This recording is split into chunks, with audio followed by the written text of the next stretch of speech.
Umuulan ng Bible verse these days. Ikaw, ano ang paboritong verse mo? Alam nyo ba na ang pinaka-quoted na Bible verse sa buong mundo ay ang John 3:16.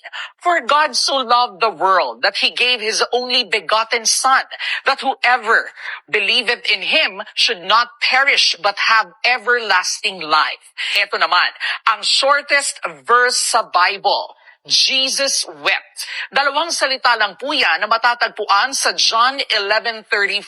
At eto pa, akala po ng marami ang money is the root of all evil ay eksaktong Bible quote. Pero mali. Ang totoong verse ay, for the love of money is the root of all kinds of evil. Magkaiba po yun hindi pera ang kontrabida. Attachment daw. Naman sa mga broken-hearted dyan, ang pinakasikat na pampalakas loob ng verse sa inyo ay ang Psalm 34:18. The Lord is close to the broken-hearted and saves those who are crushed in spirit. O, di ba? Pero tandaan mga kapatid, ang Biblia po ay salita ng Diyos. Huwag po natin basta-basta gamitin ang mga Bible verse kung hindi natin ito lubusang naiintindihan.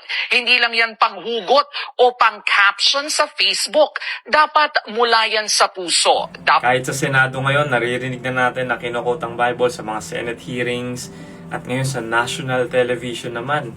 Or marami pang iba sa mga social media clips na milyon-milyon ang nanonood, believers at unbelievers ang nakakarinig at nakakamanghalang kahit ano ang intensyon ng tao.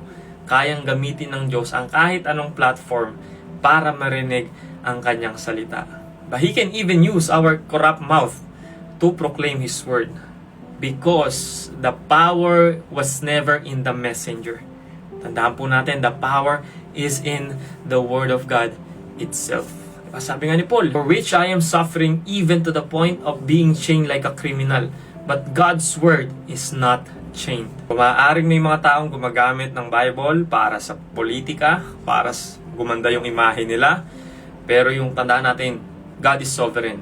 Yung sovereign will ng Diyos, nagagamit niya itong mga moment na to para ma-plant yung seed sa mga taong nakikinig. Sabi niya nga, my word will not return to me empty. So, is my word that goes out from my mouth, it will not return to me empty, but will accomplish what I desire and achieve the purpose for which I sent it. Ako natutuwa lang po ako kasi katulad niya, nakukot yung word of God sa national television, which means marami ang nare-reach na tao.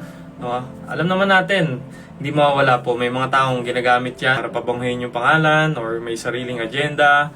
Pero katulad niya nung sinabi ni Paul, di ba? I will rejoice. Christ is preached, whether in pretense or in truth. But what does it matter? The important thing is that in every way, whether from false motives or true, Christ is preached, and because of this, I rejoice. Yes, and I will continue to rejoice. Patuloy tayong maging discerning sa mga pinapakinggan natin.